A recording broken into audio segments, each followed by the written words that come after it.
Millions of people are hooked on the smartphone game Candy Crush. The makers of the super popular and addictive game have trademarked the word candy. That's right, the word candy has been in the dictionary for as long as the sugary sweets have been around.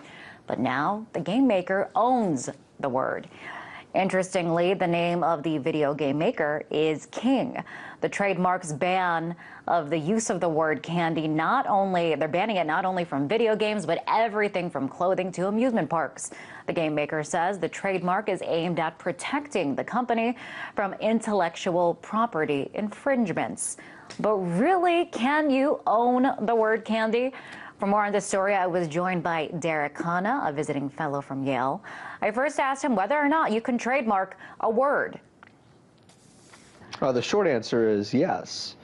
You could trademark a lot of things. In fact, not only have they trademarked words, but they've even trademarked colors. They've even trademarked sounds. So certainly you can trademark a word. Yeah, and I want to pull up a piece of the filing from the U.S. Patent and Trademark Office. It says the mark consists of standard characters without claim to any particular font style, size, or color. So they really are owning the word candy in all its forms.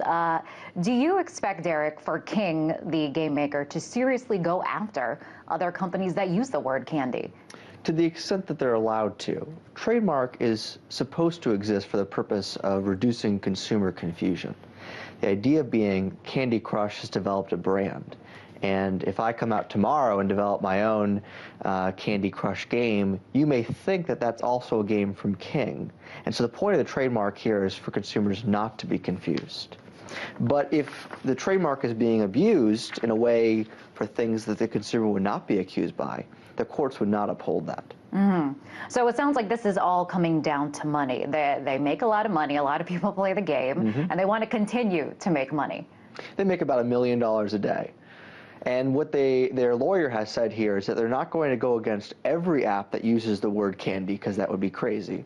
But they're going to go against apps that have candy in their title in a way that they believe consumers could be confused by. And Apple has already started taking some of the apps off of the App Store in that direction.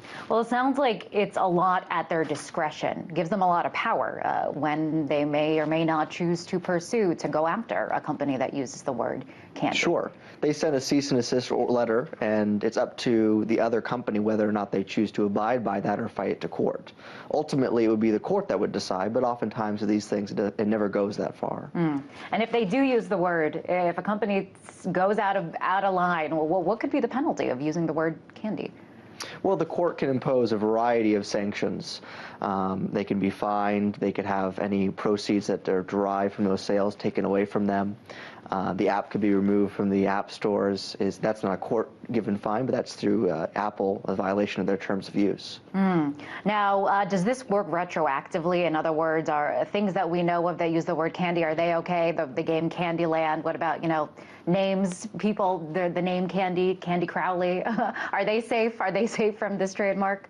Well, Candyland presumably has its own trademark. But no, those things would not be affected because the consumer is probably not going to be confused between Candyland and Candy Crush. Candyland has its own brand name identification. Do you worry about the precedent that this could set in terms of owning words in the dictionary? It is troubling, particularly something like this where you can imagine a large number of games that involve candy. But it's very common to have words that are trademarked like this. For example, Apple has a trademark to their name, but yet we use Apple in a variety of products. Their trademark is limited to the markets that they participate in, so you can't make another Apple TV, but presumably I can make a T-shirt under the brand name Apple. And similarly here, you may not be able to make a game that looks and sounds and has a name similar to Candy, but you can still use candy in other markets they're not participating in. Right, and you had mentioned that they're probably just going to go after other game makers or other companies that might benefit from their name. But my understanding is that this trademark goes beyond just game makers, that it works with clothing, that it works with amusement parks, that it works with even food. I mean, how is that possible? How is it able to encompass such a wide variety of of things beyond just iPhone games or Well, again, smartphone it games. goes to the question of customer confusion. So again, this system can and has been abused, of course, but the question at hand is, if you go to a Target and you see a shirt that has Candy Crush written on it, or just Candy something written on it and similar characters, would you potentially think that is a sanctioned t-shirt by King? That's the real question at hand here. And so these are potential markets for them to enter. Angry Birds, for example, has plush toys, and they sued a plush toy maker. So those are natural markets for them to extend to. But the trademarks don't apply to every market, certainly markets that they wouldn't enter, like a Candy television or a Candy iPhone, a Candy smartphone. And those would not apply.